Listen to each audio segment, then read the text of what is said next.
The Chinese have a new way of creating U.S. citizens for their intelligence services and their military. It's dangerous. Chinese couples are hiring American surrogates and having them give birth to their kids in America.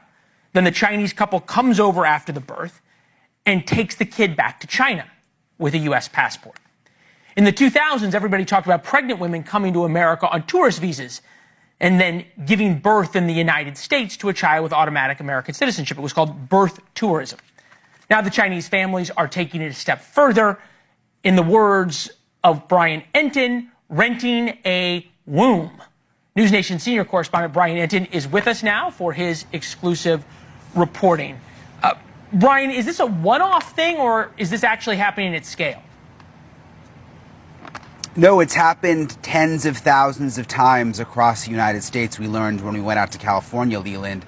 We went out to look into the birth tourism scheme because there's been a lot of recent busts involving the feds, even though it's been going on for a long time. And they've sort of got that under control, and it's against the law because these women overstay their visas. They come on a tourist visa, they stay, they have the baby, and then they go back to China. But while we were in California, we learned about this new rent-a-womb scheme, which is almost more alarming because it is not illegal. It's a loophole. This is actually one of the motels that we went into where some of the pregnant women stay. And basically with the rent-a-wombs, you've got these parents in China who spend hundreds of thousands of dollars. It's happening thousands of times.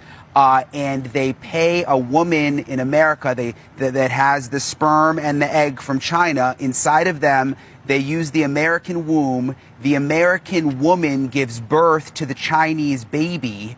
And then the baby gets the U.S. passport, but immediately goes back to China with no allegiance whatsoever to America, but is an American citizen. I spoke to the acting U.S. attorney in Los Angeles about this. They are very alarmed. Listen to this, Leland. What happens in 20 years? Is there any concern that they could become spies, that the Chinese government could use them somehow because they'll have the American passport? Anytime that somebody has a U.S. passport, it means that they have access to the United States. They will give you the example. Child's born in Irvine in 2015, goes back and ultimately joins the Chinese military at age 20, having a U.S. passport. That provides a real national security asset to China and a real problem to the United States. So they might be babies now, Leland, but just like the acting U.S. attorney said, the concern is in 20 years if they're in the Chinese army and they possess a U.S. passport and they can come and go freely, that is very, very valuable to the Chinese government. And by the way, costs $200,000 roughly to do this, not against the law. The American women make about $70,000 to have the Chinese baby. Leland? Stunning. Follow the money always. And there's no way to stop this short of what? A law and then somehow trying to change birthright citizenship?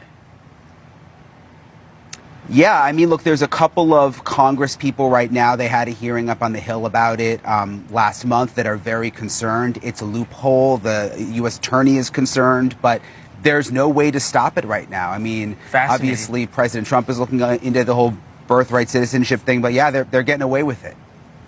Yeah, and already have tens of thousands of babies. So the Chinese play the long game. They always have. Brian, thank you.